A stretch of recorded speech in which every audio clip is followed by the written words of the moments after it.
ታሪካችን የሚጀምረው ጋያ የምትባል ቆንጆ ወጣትና ፍራንክ የሚባል አሳዳጊ አጎቷ በአንድ ደማቅ ድግስ ላይ ሲገናኙ ሲሆን ቆይ ከዛ በፊት አሁን ላይ 500 ሰብስክራይበር አለን። እቅዳችን በዚህ 90 ቀን ውስጥ 100,000 ሰብስክራይበር ለመግባት ነው። አንችልም? እንችላለን። ሰብስክራይብ አድርጉ።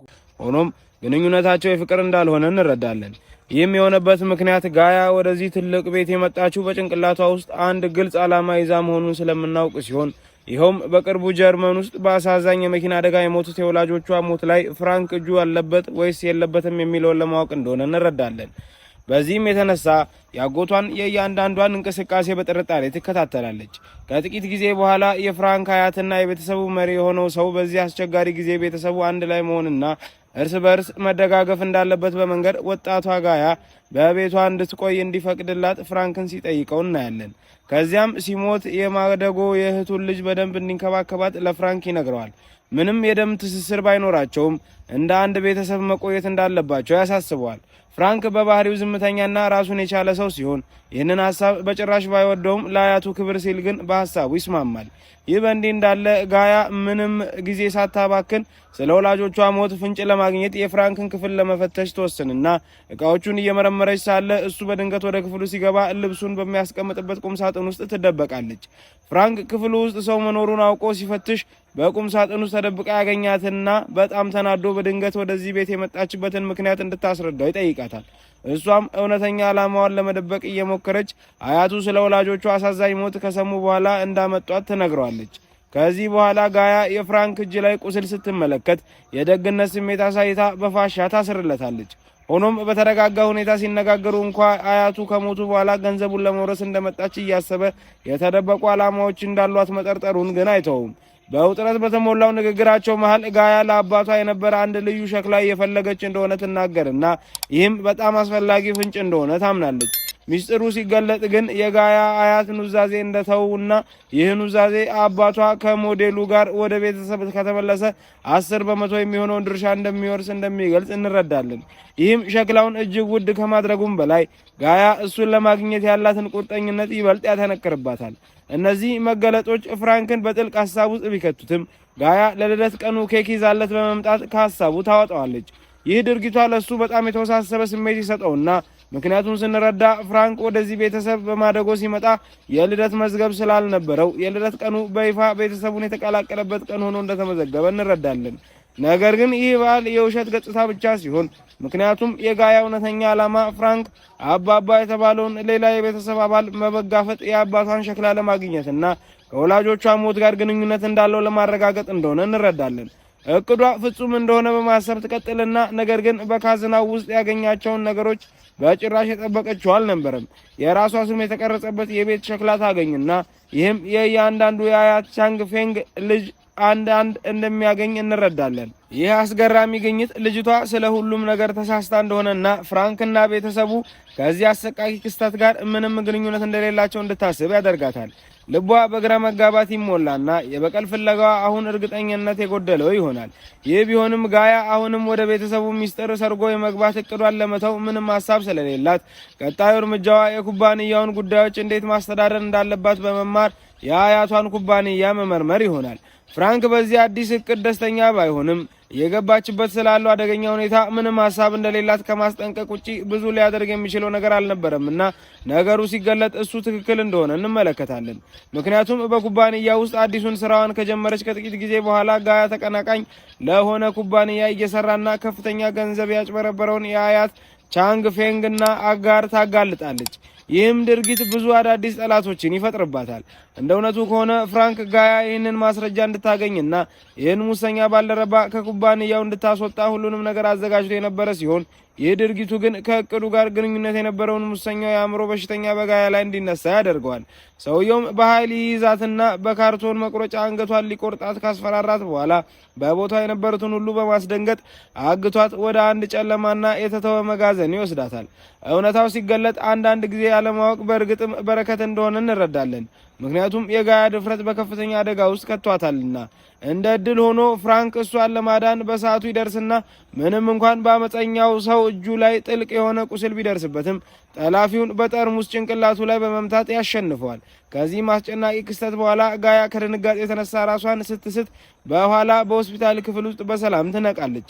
አይኖቿን ስትከፍት ከፍራንክ ሞቅ ያለ እቅፍ ትቀበልና በዚያ ቅጽበት እሷ ብትሞት ኖሮ እሱ ብቸኛው የአያቱ ሀብት ወራሽ እንደሚሆን እያወቀ ለምን እንዳዳናት ትጠይቋለች። ቪዲዮውን እዚህ ድረስ ከተመለከታችሁት ተመችቷችኋል ማለት ነው። ቪዲዮውን ላይክ፣ ቻናሉን ደግሞ ሰብስክራይብ ማድረግ አይረሳ እንላለን። ወደ ታሪካችን። እሱም በምላሹ እውነቱን ለመናገር ይወስናል። ወላጆቿን ፈጽሞ እንዳልጎዳቸውና እንዲያውም ከዚህ በላይ የሆነ ነገር እንዳለ ከገለጸላት በኋላ አያቷ እሷን ከማግኘታቸው ከ6 ወር በፊት የጋያ እናት በጣም ታማ የሕክምና ገንዘብ ስለሚያስፈልጋቸው አባቷ እሱን አግኝቶት እንደነበር ይነግራታል። በተጨማሪም ወላጆቿ አደጋው በደረሰባቸው ጊዜ ጀርመን ውስጥ እንደነበርና አንድ አጠራጣሪ ሰው ከቦታው በፍጥነት ሲሄድ በግል እንዳየውም ያስረዳታል። በመኪናው ፍንዳታ ቦታ ላይ እንደነበር እና ራሷን የምታውቀው ጋያን ከፍርስራሹ አውጥቶ ወደ ሆስፒታል የወሰዳት እሱ እንደነበር ሲገልጽላት ትደነግጣለች። ጋያ ይህንን ከዚህ በፊት ለምን እንዳልነገራት ስትጠይቀው እሷ ለሱ የነበራትን ፍቅር አለማመን በመጥቀስ ዝምታን እንደመረጠ ይነግራታል። ከሁሉም በላይ ደግሞ እውነተኛው ወንጀለኛ እሷን ያጠቃታል ብሎ ስለ ስጋ ምንም ነገር ከመግለጹ በፊት እውነቱን ማወቅ ፈልጎ እንደነበር እንረዳለን። እሷ በአደጋ ላይ ትሆናለች የሚለው ሐሳብ ልቡን ሰብሮት የነበረው ፍራንክ ስሜቱን ከተናዘዘ በኋላ ጋያ ለወላጆቿ ክብር ለመስጠት የመቃብር ቦታቸውን ጎብኝታ ጥልቅ ጸጸቷን ትናዘዛለች። በሐዘን ተውጣ ፍራንክ የወላጆቿ ጉዳይ እንደሆነ በማመኗ እንደተሳሳተች ትቀበልና በሚስጥር ቢጠብቃትም እሱን በመቃወሟ ከንቱ እንደነበረች ይሰማታል። አሁን ግን ምስጋናዋን ለመግለጽ ቃላት ለማግኘት ትቸገራለች። ከጥቂት ጊዜ በኋላ እያወሩ ሳለ ያ የአእምሮ በሽተኛ በክንዱ ላይ ያደረሰበትን ቁስል በጥንቃቄ ታክምለትና ይህ ቅጽበት ይበልጥ እንዲቀራረቡ ያደርጋቸዋል። ከዚያም ርዕሰ ጉዳዩን በመቀያየር ጋያ የወላጆቿን አደጋ እንድታጣራ ከሚረዳት ጓደኛዋ ጥሪ ሲደርሳት ጓደኛዋ የጀርመን ፖሊስ አጠራጣሪውን ተሽከርካሪ በተሰወ ቦታ እንዳገኘውና የደህንነት ካሜራ በወቅቱ የነበረውን ሰው ምስል እንደቀረጸ ይገልጽላታል። በዚያ ቅጽበት ጋያ የሰውየውን ፎቶግራፍ ስታይ በእጁ የያዘውን ሲጋራ መያዣ ትኩረቷን ይስብና ከጥቂት ቀናት በፊት የአእምሮ በሽተኛው በአገታት ቦታ ካየችው ጋር እንደሚመሳሰል ትገነዘባለች። ይህ አስፈላጊ ፍንጭ መሆኑን ስትረዳ ልቧ በተስፋ ይሞላል። ይህ ዝርዝር መረጃ ብቻ ሳይሆን ያለፈውንና የአሁኑን ወንጀል የሚያገናኝ ክር ሲሆን፣ ለአሁኑ ግን ልጅቷ ከፍራንክ ጋር በመሆን በኩባንያው የበጎ አድራጎት እራት ላይ ለመገኘት ስትል ይህንን መረጃ ለጊዜው መርሳት ይኖርባታል። በአዳራሹ ውስጥ ፍራንክ በብዙ ሀብታም ወጣት ሴቶች ሲከበብ እናይና በተለይም ሉሲ የምትባል አንዲት ሴት በጋያ መገኘት በጣም እንደተበሳጨች እንረዳለን። እንዲያውም በጣም ከመናደዷ የተነሳ አንድ ብርጭቆ ወይን ልትደፋባት ትሞክርና እንደ እድል ሆኖ አይሳካላትም። ይህ እየሆነ ሳለ ሳሚ የሚባል ወጣት በድግሱ ላይ የጋያን ትኩረት ይስብና ከጥቂት ቀናት በፊት በአንድ ሬስቶራንት ውስጥ እንደተገናኙ ሁለቱም ይተዋወሳሉ። ነገር ግን ጋያ ሳሚ ከአያቷ ጋሮች የአንዱ ልጅ መሆኑን ስታውቅ ሁሉንም ፍላጎቷን ታጣለች። በፍጹም የማትፈልገው ነገር ቢኖር ቀድሞውኑ በተወሳሰበ ሕይወቷ ላይ ተጨማሪ ችግሮችን መጨመር እንደሆነ እንረዳና ይህ ግንኙነታቸው ፍራንክ ቅናት እንዲሰማው ያደርገውና ሳም የአያቷ ጓደኛ ልጅ እንደመሆኑ ግንኙነታቸው በመገናኛ ብዙኃን ላይ ጎጂ ግምቶችን ሊፈጥር እንደሚችል በማስረዳት ከአዲሱ ጓደኛዋ ጋር በጣም ጥንቃቄ እንድታደርግ ያስጠነቅቃታል። ያም ሆኖ ምርመራዋን እንድትቀጥል ነጻነት ትጠይቀውና ጓደኛዋ ስለ ሲጋራ ፓኬቱ የነገራትን ለፍራንክ ትነግረውና ይህም እሷን ያገታት የአእምሮ በሽተኛ ከወላጆቿ ሞት ጋር ግንኙነት ሊኖረው እንደሚችል ይጠቁማል። በዚህ መንገድ ሁለቱም ይህንን አደገኛ ሁኔታ በጋራ ለማጣራትና እርስ በርስ ለመጠባበቅ ይስማማሉ። ፍራንክ ያለው ቅናት ከሴትና ወንድ ፍቅር ሳይሆን ብቸኛው እውነተኛ ቤተሰባዊ ግንኙነት ነው ብሎ የሚያምነውን ነገር ላለማጣት ከሚል የመነጨ ሲሆን ምክንያቱም ጋያ ትታው ከሄደች ቤተሰቤ ነው ብሎ የሚያስበው ሰው ስለማይኖር እንደሆነ እንረዳለን። ነገር ግን ጋያ እንደገና ትታገትና ፍራንክ የስልኳን ጂፒኤስ ተጠቅሞ እሷን ለማግኘት ሲሞክር አዲስ ችግር ይፈጠራል። ይህ በእንዲህ እንዳለ ጋያ ፌንግ በተባለው አጋቿ ታስራ ሳለ እሱ ጀርመን ውስጥ የወላጆቹን ሞት ተከትሎ አጠራጣሪውን መኪና ሲነዳ የታየው ያው ሰው እንደሆነ እንመለከታለን። እንደ እድል ሆኖ ጋያ ከመታገቷ በፊት አንድ የመስተዋት ቁራጭ በመውሰድ የታሰረችበትን ገመድ ትቆርጥበታለች። በዚያው ቅጽበትም ፌንግ በጀርመን ውስጥ የአባቷን ሸክላ እንደሰረቀና ወላጆቿ ሲጓዙበት የነበረውን መኪና ያፈነዳውንና ፈንጂ እንደለኮሰ የሚያሳይ ትውስታ ወደ አእምሯ ይመጣል። ፌንግ በመጨረሻ ጥፋቱን አምኖ ይህንን ግድያ እንዲፈጽም አንድ ሰው እንደከፈለው ይናዘዛል። ምንም እንኳን ማን እንደሆነ ብትጠይቀውም ሊሞት እንደተቃረበ በመግለጽ ማንነቱን ለመግለጽ ፈቃደኛ አይሆንም። እንደ ዕድል ሆኖ ልጅቷ ራሷን ነጻ ማውጣት ትችልና ፌንግን በድንጋይ ትመታዋለች። ከጥቂት ጊዜ በኋላ ፍራንክ ጋያን ለማዳን ይመጣና ወንጀለኛውንም ሲመታው ወንጀለኛው ፈርቶ በመጋዘን መስኮት በኩል ያመልጣል። ከዚህ ክስተት በኋላ ፍራንክ ከጋያ ጋር በቁም ነገር ይነጋገርና በዚህ ምርመራ ውስጥ ብቻቸውን ላለመንቀሳቀስ ቃል እንደገቡ ያስታውሳታል።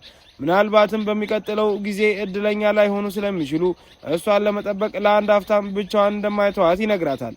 በዚህም ምክንያት በልጅቷ ስልክ ላይ መከታተያ አፕሊኬሽን ጭኖ ሁሉ ጊዜ እንደሚከታተላት ያሳውቃታል። ከዚህ በኋላ ጋያ የሰራችበት የነበረውን ፕሮጀክት ለፍራንክ ታሳየውና ፕሮጀክቷ በጥንቃቄ የተሰራ የከተማ ሸክላ እንደሆነ እንመለከታለን። ይህ ይበልጥ ያቀራረባቸውና እሱ ባዘጋጀላት የኳስ ገንዳ ውስጥ በፍቅር ይተቃቀፋሉ። ከዚያም ሁለቱም በኩባንያው የወላጅና ልጅ ቀን ዝግጅት ላይ ሲገናኙ በሁሉም ሰው ፊት በፍቅር ይሳሳቃሉ። ነገር ግን ብዙ ልጆች ኬኩን ከበሉ በኋላ የሆድ ህመም ሲያማቸውና ማስታወክ ሲጀምሩ ሁኔታው በፍጥነት መራራ ይሆናል። ወደ ሆስፒታል ከወሰዷቸው በኋላ ዶክተሮቹ በኬኩ ውስጥ በተገኙ ጊዜያዊ ያለፋቸው ለውዞች የተከሰተ የምግብ መመረዝ መሆኑን ሲያረጋግጡ ማን ተጠያቂ እንደሆነ ከመታወቁ በፊት ዜናው በኢንተርኔት ላይ በመሰራጨት ኩባንያው ልጆቹን ሆን ብሎ እንዳሳመመ ይከሰሳል። ጋያ በዚህ ሁሉ በጣም በተከዘው ፍራንክ ጎን በመቆም ልታጽናናው ተሞክርና ለዚህ መመረዝ ተጠያቂ የሆነውን ሰው ለመለየት አንድ ሰው ከአንድ ቴሌቪዥን ጋር ያደረገውን ቃለ መጠይቅ እንመለከታለን። ቃለ መጠይቅ የሚደረግለት ሰውዬ የፍራንክ የመጀመሪያ አሳዳጊ አባት የነበረ ሲሆን በልጅነቱ ይበድሎ የነበረው ያው ሰው እንደሆነ እንረዳለን። እንደ ድል ሆኖ ጋያ እሱን እንደ ክፉ አድርጋ ለማጋለጥ የሚያስፈልጋትን ሁሉ ይዛና በልጅነቱ በፍራንክ ላይ ያደርሰውን አካላዊ በደል ብቻ ሳይሆን ሌሎቹ ልጆች ለማሳመም ከኬኩ ጋር ያደረገውን ለውጥ የሚያሳይ ማስረጃ ታቀርባለች።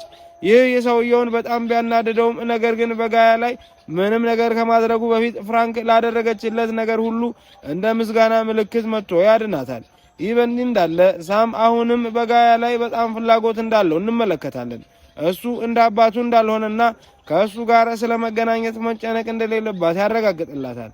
ከዚያም ቫዮሊን እንድትጫወት በባለቤትነት በያዘው ቲያትር ቤት እድል ሲሰጣት ይህንን ሀሳብ ከፍራንክ ጋር አውርታ ፍራንክ ሀሳቡን እንድትቀበለው ያበረታታታል። በዚህ ሁሉ ጋያ ከፍራንክ ጋር በጥልቅ ፍቅር እንደወደቀችና አብረው የሚያሳልፉት እያንዳንዱ ሰከንድ በገነት ውስጥ እንዳለች እንዲሰማት እንደሚያደርግ ትገነዘባለች። ነገር ግን ጸጥታው ብዙም አልቆየምና ምክንያቱም በኋላ ጋያ ጀምስን ሚያያ የተባለው ሰው ለወላጆቿ ሞት ተጠያቂ እንደሆነ ትደርስበታለች። በተለይ የእናቷ የነበረ የጸጉር መያዣ ስላለው ይህንን አዲስ መረጃ ተከትሎ የጀምስ ሚያንን ተንኮልና አደጋ የተረዳው ፍራንክ ሰውየው አደገኛ ስለሆነ በችኮላ እንድትንቀሳቀስ ጋያን ያስጠነቅቃታል። በሚቀጥለው ትዕይንት አያቱ የኩባንያ አጋራቸው ልጅ ከሆነችው ሉሲ ከተባለች ወጣት ሴት ጋር ቀጠሮ እንዳዘጋጀለት ለፍራንክ ሲነግሩት ነገሮች ይበልጥ ይወሳሰባሉ። ፍራንክ ሌላ ምክንያት ፈጥሮ ይህንን ቢቃወምም እውነተኛውን ምክንያቱ ግን ከጋያ ጋር በፍቅር መውደቁና ለአያቱ መግለጽ ባለመቻሉ ሲሆን ይህ ሁኔታ በፍቅረኛ ማቾቹ መካከል ክርክር በመፍጠር እንዳይለያዩ እንዲፈሩ ያደርጋቸዋል። ይህ በእንዲህ እንዳለ ጋያ በሁኔታው ክፉኛ ስትጎዳ በሌሎች ሰዎች አይን እሷና ፍራንክ ግንኙነታቸው የአጎትና የእህት ልጅ ብቻ ስለሆነ ምንም ማለት ሳትችል የምትወደው ፍራንክን ሉሲ በፍቅር ስትንከባከበው ለማየት ትገደዳለች። ይህ ጥንዶቻችንን እንዲራራቁ ያደርጋቸውና ጋያ ሁኔታውን መቋቋም ስለማትችል አያቷ ከፈለገች የቫዮሊን ተጫዋች ለመሆን ትምህርቷን እንድትቀጥል ወደ ጀርመን እንድትመለስ እንደሚፈቅድላት ለጋያ ይነግራታል። ነገር አሁንም ሲባባስ በጋያ ላይ ፍላጎት ማሳየቱን ያላቆመው ሳም በድንገት ይመጣና እሱም ፍራንክን ለማስቀናት ብቻ በፊቱ ፍቅሩን ለጋያ ማሳየት ይጀምራል። ይህ በዋና ገጸ ባህሪያቶቻችን መካከል ግጭት ይፈጠርና በድንገት ፍራንክ በስሜት ተሞልቶ ጋያና ከንፈሯ ላይ ይስማታል። በዚህ ክስተት በኋላ በድንገተኛው መሳሳም ለደነገጠችው ጋያ አጎቷ ብቻ ምን መሆን እንደሚፈልግ ይነግራታል። ከዚህ ልብ አንጠልጣይ ቅጽበት በኋላ ጥንዶቹ ሌላ እርምጃ ወስደው አንድ አልጋ ላይ ይጋራሉ። በዚህ ዜና ደስተኛ ያልሆነው ሰው ካለ እሷ በግልጽ ሉሲ ስትሆን ስለ ግንኙነቱ አውቃ ከፍራንክ ጋር ግንኙነት እንደማትፈጥር በይፋ ለሚዲያ ታውጃለች። በዚህም ምክንያት ለአባቷ እና በአያቱ መካከል የነበረው ጥምረት ይፈርስና ከዚህ በኋላ ጥንዶቹ እውነቱን ለአያቱ ለመናዘዝ ይወስናሉ። ሁለቱም አዛውንቱ ግንኙነታቸውን እንዲቀበሉ ጊዜ ብቻ እንደሚፈልጉ ቢያስቡም ነገር ግን ብዙም ሳይቆይ ጋዜጠኞች ስለ ግንኙነታቸው ሲያውቁ ሁከት ይፈጠራል። ጋያን ያለ ምህረት ይከተሏት መሬት ላይ እስክትመጣ ድረስ ያሰቃዩታል። በዚህ ቅጽበት ፍራንክ እንደ ሁል ጊዜው እሷን ለማዳን ይመጣና ወደ አንድ የሚያምር እይታ ይወስዳታል። እዚያም ቀለበት አውጥቶ ያለምንም ማመንታት የጋብቻ ጥያቄ ያቀርብላታል። ስሜቱ ወደ ጥልቅ ፍቅር እንዳደገና ይህ የሆነበት ምክንያት ሲናገር ከማንኛውም ጉዳት ሊጠብቃት ካለው ጠንካራ ፍላጎት የመነጨ እንደሆነ ይናዘዛል። በዚህ ጊዜ ጋያ በቃላቱ ተነክታ በፈገግታ ጥያቄውን ትቀበላለች። በማግስቱ ጋዜጠኞች የኩባንያውን ሕንጻ ቢወሩትም ፍራንክ ከአያቱ ለረጅም ጊዜ ሲጠብቅ የነበረውን ይሁንታ አግኝቶ ግንኙነታቸውን በይፋ ያውጃል። ብዙም ሳይቆይ የሰርጉ ቀን ይደርስና ሁለቱም ወደ ቤተ ክርስቲያን ሲሄዱ ምስኪኖቹ ሳምና ሉሲ በተስፋ መቁረጥ የተመለከቷቸው ሳለ በቦታው በነበሩት ሁሉ ፊት በስሜት ይሳሳማሉ። ነገር ግን ይህ ድራማ ስለሆነና ሁሉም ነገር ሁል ጊዜ ጥሩ ሊሆን ስለማይችል በዚህ የፍቅር ታሪክ ላይ ችግሮች እንደገና መታየት ይጀምራሉ። በዚህ ጊዜ ፍራንክ ከብዙ ዓመታት በኋላ ከእናቱ ጋር እንደገና ይገናኝና እሷም አንድ አሳዛኝ እውነታ ትገልጽለታለች። ይህም ጄምስ ሚያን የተባለው ሰው አባቱ እንደሆነ ተነግረውና ይኸውም ሰውዬ የጋያ ወላጆች ገዳይ እንደሆነ እንረዳለን። ይህ ወጣቱን ክፉኛ ያሳዝነዋል። ሳምም የዚህ እውነታ መውጣት ጀርባ እንዳለ ሲያውቅ ደግሞ ሐዘኑ ይበልጥ ይከፋል። ሙሉውን እውነት ለፍራንክ እናት የገለጠው ሳም ሲሆን ሳም ግልጽ የሆነ ዓላማ ስላለው ፍራንክ ጋያን እንዲፈታ ይጠይቀዋል። ይህን ካላደረገ ግን አባቱ ማን እንደሆነ ለጋያ ራሱ እንደሚነግራት ያስፈራረዋል። በዚህ ጊዜ እውነታውን ካወቀች ምን ያክል እንደምትከፋ ፍራንክ እያወቀ ምን ማድረግ እንዳለበት ይጨንቀዋል። ይህ ፍራንክን በትክክለኛ ውሳኔ ምን እንደሆነ እንዲጠይቅ በጥልቀት ሐሳብ ውስጥ ይወተወታል። ነገሮች ይበልጥ ለማባባስ ሳም ይህንን እውነታ ለአያቱ ይነግረዋል። ይህም ሰውየው በቦታው ላይ የልብ ድካም እንዲደርስበትና ወደ ድንገተኛ ሕክምና እንዲወሰድ ያደርገውና በሚያሳዝን ሁኔታ አዛውንቱ ሆስፒታል ከመድረሳቸው በፊት ስለሞቱ ዶክተሮቹ ሊያተርፏቸው አልቻሉም። ይህም ጋያን በጣም አሳዛኝ ሁኔታ ውስጥ ይከታትና ከጥቂት ጊዜ በኋላ ፍራንክ ሆስፒታል ደርሶ ይህን አሳዛኝ ዜና ይሰማል። በመጨረሻም የአያቱ የቀብር ስነ ስርዓት ይካሄድና በቀብር ስነ ስርዓቱ ላይ ጋያ በሰዓቱ ሆስፒታል ባለመምጣቱ የምትወደውን ሰው ችላ ትለዋለች። እናም በዚህ ጉዳይ ላይ የበለጠ ድራማ ለመጨመር ሳምም በቀብር ስነ ስርዓቱ ላይ ደርሶ ፍራንክን ስለ አባቱ እውነቱን በቦታው ባሉት ሁሉ ፊት እንደሚገልጽ ያስፈራረዋል። ይህ በቦታው ላይ ትልቅ ትዕይንት ይፈጥርና ሁለቱ ሊጣሉ ሲል ጋያ መጥታ ታገላግላቸዋለች። ከቀብር ስነ ስርዓቱ ሲመለስ በተስፋ መቁረጥ ስሜት የተዋጠው ፍራንክ ሁሉንም ነገር ለጋያ ይነግራታል። እሱ የወላጆቿ ገዳይ የጄምስ ሚያን ልጅ መሆኑን የሰማችው ጋያ የምትለው ጠፍቷት ደርቃ ትቀርና ይባስ ብሎ ፍራንክ የፍቺ ወረቀቶችንም እንዳዘጋጀ ሲነግራት ልቧ ይሰበራል። ነገር ግን እሱ ይህን ያደረገው ከሳም በተቀበለው ማስፈራሪያ ምክንያት ብቻ እንደሆነ ይነግራትና ጥንዶቹ ወደፊት ምንም ነገር እርስ በርስ ላለመደበቅ ቆርጠው ይተቃቀፋሉ። ነገር ግን ጋያ ከዚህ ነገር ለማገገም የተወሰነ ጊዜ እንደሚፈጅባት ታሳውቅና ከመጀመሪያው ጀምሮ ይህን ምስጢር በመደበቁ ያሳየው የመተማመን እጦት ልቧን ክፉኛ እንደሰበረው ታስረዳዋለች። በዚህ ምክንያት እሱን ለመፍታት ትልቅ ውሳኔ ታደርግና ይህም የሆነው የወላጆቿ ገዳይ ልጅ ስለሆነ ሳይሆን ከአሁን በኋላ በእሱ ላይ እምነት በማጣቷና ምናልባትም ሌሎች ምስጢሮችን እየደበቃት ሊሆን ይችላል የሚል ስጋት ስላደረባት እንደሆነ እንረዳለን። ሳም ይህንን አሳዛኝ ሁኔታ ተጠቅሞ የጋያን ልብ ለማሸነፍ ቢሞክርም እንዲህ ያለውን ጨካኝ ማስፈራሪያ በመፈጸሙ ይቅር ልትለው ስለማትችል ከሱ ጋር መሆን እንደማትፈልግ ትነግራለች። ይህን ተከትሎም የአእምሮ በሽተኛ በቀጥታ ወደ ክፉ ድርጊቱ ተመልሶ የፍራንክ እናት ታማ ወደ ሆስፒታል መወሰድ በሚያስፈልጋት ወሳኝ ሰዓት ላይ ጋያን በፍራንክ ፊት በኃይል ይይዛታል። በግልጽ እንደሚታየው ሳም ይህንን የሚያደርገው እሷ ፍራንክ ቅድሚያ የሚሰጣት ነገር እንዳልሆነች ለማረጋገጥ ሲሆን ይህም እናቱን ወደ ሆስፒታል ለመውሰድ ሲወስን ግልጽ ይሆናል። ነገር ግን እነሱን ለመለየት በሚያደርገው ሙከራ እንኳን በፍቅረኛሞች ላይ መካከል አሁንም ፍቅር እንዳለ ፍራንክ ደህና መሆኗን ለማረጋገጥ ወደ ጋያ በስልክ ሲደውልላት እንረዳለን። ይህን ተከትሎ ሳም እንደ አእምሮ በሽተኛ በግድ ያቅፋታል። ልጅቷን ከሃዲ ብሎ ይጠራታል። እሱ ለሷ አድርጓል ብሎ ከሚያስበው ነገር ሁሉ በኋላ አሁንም ከፍራንክ ጋር መነጋገሯ በጣም ያናዶታል። ጋያ በበኩላ የሳምን ቤት ስትፈትሽ የአባቷን ሸክላ በእጁ እንደያዘ ታውቅና በዚህ መንገድ ይህ ወጣትም የጄምስ ሚያን ልጅ ነው ወደሚል መደምደሚያ ትደርሳለች።